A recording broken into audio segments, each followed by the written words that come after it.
aku akan menjelasin tentang kenapa emosi penting dalam kehidupan pelajar. Hari ini kita bakal ngebahas topik yang sebenarnya dekat banget sama kehidupan pelajar, emosi. Kadang kita bangun pagi, moodnya udah hilang, entah kemana. Baru dengar kata tugas aja langsung pusing. Atau lagi nunggu nilai keluar, rasanya marah, takut, overthinking, jadi satu. Sebagai pelajar, kita sering sibuk mikirin tugas, nilai, ekspektasi orang tua, sampai aktivitas sekolah. Tapi jarang banget ada yang ngajarin kita gimana caranya ngatur perasaan kita sendiri. Makanya, penting banget buat tahu emosi itu bukan cuma perasaan lewat. Emosi adalah sinyal. Kalau kamu stres sebelum presentasi, itu tandanya kamu peduli. Kalau kamu kesel karena teman ingkar janji, itu tandanya kamu butuh dihargai. Jadi, sebelum kita ngomongin cara ngaturnya, kita harus ngerti dulu kenapa emosi itu punya peran besar dalam hidup pelajar.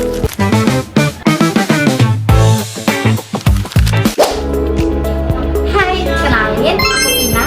Kali ini aku akan membawakan materi tentang jenis emosi yang sering dialami pelajar. Sebagai pelajar, kita nggak cuma ngerasain marah, senang, atau sedih. Kita punya versi pelajaran sendiri. Contohnya aja, cemas menjelang ujian atau menunggu nilai keluar. Kemudian stres karena tugas yang numpuk. Kemudian juga takut ngecewain orang tua atau bahkan overthinking tentang masa depan, seperti mau kuliah apa dan kerjanya di mana. Kadang kita sendiri bingung, aku ini lagi ngerasain apa sih sebenarnya? Karena emosi pelajar itu sering bercampur, takut, cemas, lelah, tapi juga pengen membuktikan diri. Dengan mengerti emosinya, kita jadi bisa bedain mana emosi yang perlu ditahan, mana emosi yang perlu dilepas, dan mana yang sebenarnya cuma butuh diakui.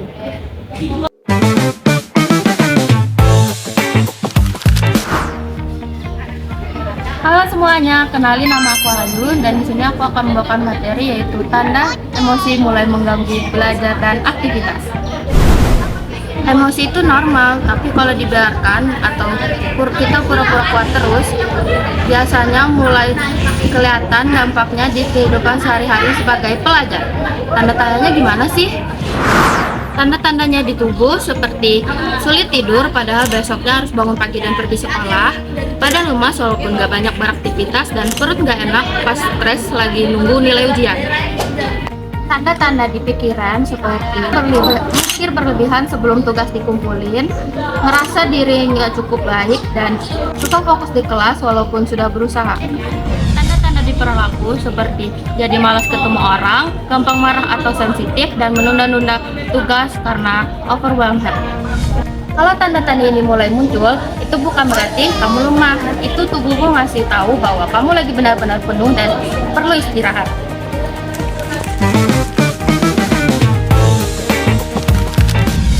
Hai, aku Hana. Kali ini aku bawain tentang kenapa sih pelajar itu susah untuk mengatur emosinya. Salah satu alasan mereka tidak pernah bisa mengatur emosinya ya karena dari awal mereka tidak pernah diajarin untuk cara mengaturnya.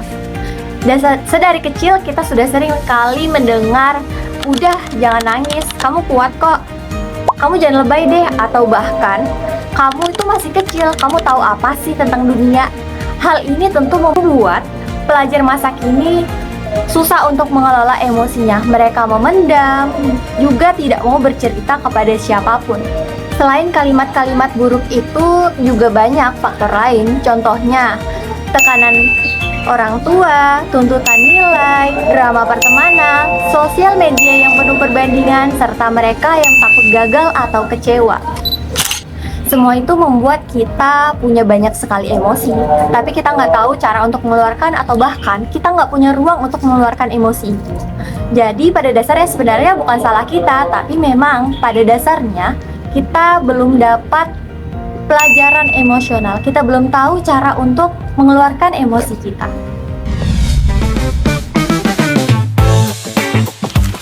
Hai, aku Fikri. Di sini aku ngejelasin gimana caranya buat pelajar ngatur emosinya.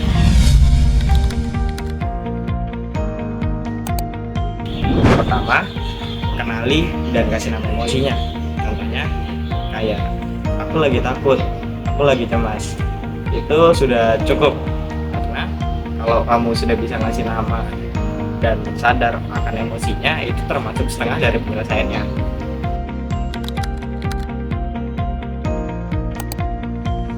Lalu yang kedua, jeda sebelum bereaksi. Kadang emosi datangnya cepat, tapi kita nggak harus bereaksi cepat juga. Tahan paling tidak 30 detik sampai 1 menit sebelum kamu jawab chat atau ngomong. Siapa tahu hasilnya beda.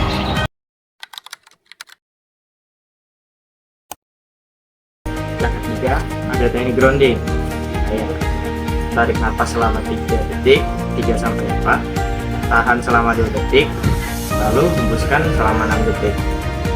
Biasanya ini dipakai kalau lagi gugup pada saat presentasi. Coba deh, pasti ini ngebantu banget.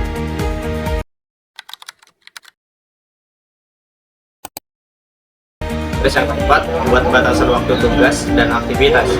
Kalau kamu lagi lapar, makan. Kalau lagi haus, minum. Terus kalau lagi capek, istirahat. Bahkan belajar 1 jam pun akan lebih efektif kalau pikiran tenang.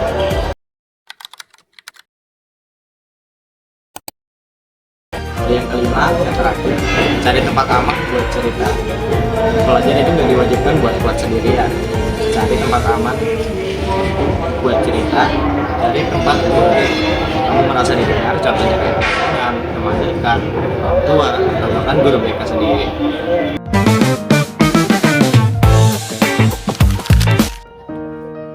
Hai, aku Anissa.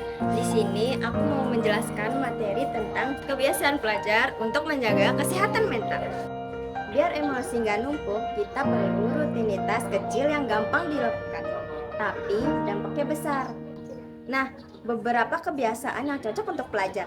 Yang pertama, tidur yang cukup biar otak fresh untuk belajar.